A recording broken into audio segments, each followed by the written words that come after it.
Bonjour, bienvenue à cette vidéo pour le troubleshooting des systèmes Hayward ProLogic et Hayward Aqualogic. Votre système devrait ressembler à celui-ci. Le clavier peut être un petit peu différent et le panneau aussi, dépendant du système que vous avez exactement. Par contre, cette vidéo est la même vidéo, quel que soit votre système, tant que c'est un système d'automatisation ProLogic ou Aqualogic, les fonctionnements est le même. Donc ici, on voit un check system, on va appuyer ici sur le bouton menu et on veut se rendre jusqu'à diagnostic. À cet endroit, on appuie sur la flèche de droite et c'est là qu'on va voir un petit peu ce qui se passe. Là. Donc, présentement, il nous dit Clarinator Off, Test Salt Level. Ça veut dire que le niveau de sel n'est pas bon. Souvent, c'est un problème avec la cellule, mais des fois, par accident, on a pu accrocher un bouton ou faire quelque chose. Donc, la première chose à faire, c'est quand on entre dans le menu diagnostic, on appuie le premier coup sur la flèche de droite. Quelle que soit l'erreur, on va appuyer sur la flèche du haut ici. Ce que ça va faire, c'est que ça va redémarrer le système au sel. Ça va le forcer. Donc, à ce moment-là, c'est important de noter ce qui va se passer parce que dans certains cas, ça va se passer très vite. Puis dans d'autres cas, on va pouvoir voir nos valeurs de diagnostic. Donc, on voit ici que le système est démarré. Donc, là, on a simulé un bon niveau de sel à 2900 ppm. Donc, la première chose à faire, on va appuyer sur la flèche de droite. Ici, on va aller resetter notre niveau de sel. Parce que si on ne le reset pas, le système va vouloir encore s'arrêter parce que lui, il fait une moyenne de 24 heures pour calculer le taux de sel. Donc, si je reviens à gauche, donc la première fonction diagnostique, on voit ici les valeurs. On voit ici que présentement, on envoie du plus 25 volts à la cellule. Il y a une inversion de polarité qui se fait par le système. Donc, on veut tester toujours les deux. Donc là, on a testé le premier.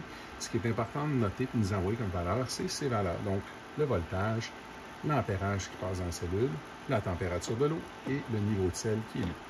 Donc, si je veux inverser la polarité pour simuler l'autre fonction du cycle, je vais appuyer sur la flèche du haut. Le système s'arrête. Ici, on entend le ventilateur. C'est pour le simulateur qui simule la cellule, qui produit de la chaleur. Donc, on n'est pas connecté sur une vraie cellule. Donc, c'est pour ça qu'on entend un ventilateur. Donc là, le système se remet en marche. Et là, on voit maintenant les prochaines valeurs. Fait qu'on a ces valeurs-là. Donc, on a moins 25 volts, 0.3, moins 5.96. Donc, c'est presque identique. À ce moment-là, le système ici, on voit qu'il fonctionne bien. Si notre cellule était plus bonne, on verrait des valeurs comme ça, par exemple. Donc, mettons 700 ppm ou 1600 ppm, 2000 ppm. Donc, encore une fois, je simule. À ce moment-là, quand on a une bonne différence avec ce qu'on devrait avoir, on doit toujours être entre 2700 et 3400 idéalement. On va faire tester notre eau au magasin de piscine et après, on peut comparer la valeur qui est lue par notre système avec la valeur de la cellule. Donc, si vous allez au magasin, par exemple, et ils vous disent que vous avez encore 3200 ppm, mais que la cellule ici nous a donné une valeur beaucoup plus basse, bien, à ce moment-là, c'est très probable que la cellule soit plus bonne. L'autre chose qui peut arriver, c'est que par erreur, quelqu'un peut changer la configuration. Donc, on va regarder ici comment aller voir quel type de cellule est configurée. Donc, on appuie sur le bouton menu jusqu'à temps qu'on voit Configuration Menu Lock. On tient les deux flèches ici enfoncées. Et là, le système se déverrouille. Donc, je peux appuyer sur la flèche de droite.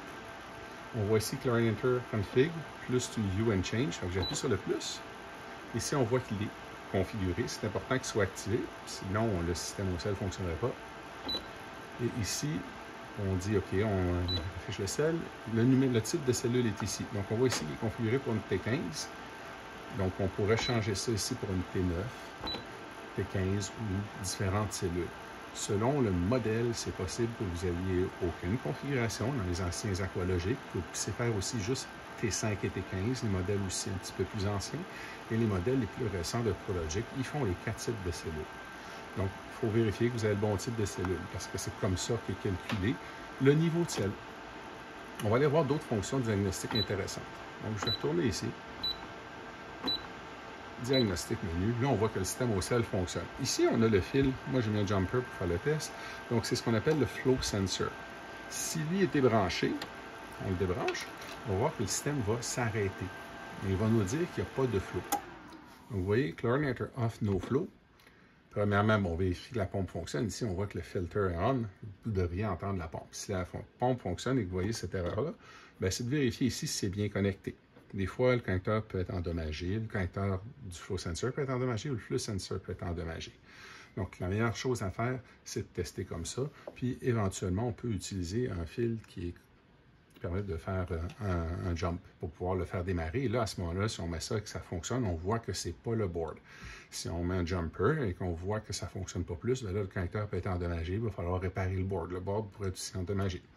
Donc, ici, on voit no flow. Si on continue, on va aller voir d'autres valeurs intéressantes. Donc, il est à off. Le flow switch est à no flow. On a la température de la cellule. Quand la cellule est branchée, bien, vous voyez, cette température-là, moi, je peux la varier, là, mais elle va varier selon la température de l'eau. Si la cellule, si la température indiquée n'est pas bonne, ça aussi, ça peut être un problème, soit avec le connecteur ici de cellule sur la cellule, le connecteur sur le board, ou aussi un autre problème, ça peut être le sensor de température sur la cellule. Après, ici, je peux aller voir mes autres fonctions, donc la température de l'eau, température de l'air, température solaire, si jamais j'ai un système solaire avec des panneaux et un sensor. Puis ensuite, ce qui est important de nous envoyer, c'est la version de software. C'est toujours quelque chose qui est pratique à avoir. Après ça, on va voir la version pour l'afficheur. Puis vous voyez ici, j'ai une base. Donc j'ai une antenne ici avec une télécommande sans fil. Après ça, on retombe à diagnostic menu. Donc, c'est un petit peu comme ça qu'on troubleshoot. Fait qu'à ce moment-là aussi, ce qu'on vous conseille, admettons qu'on retourne ici, on va retourner dans le diagnostic. Si on va ici, là, puis que bon, le système nous donne une erreur, différentes erreurs, ce qu'on peut faire, on va juste le répartir, c'est que on va pouvoir toujours, c'est de le redémarrer rapidement, d'essayer de filmer ce qui se passe. Donc, on va attendre 7 secondes.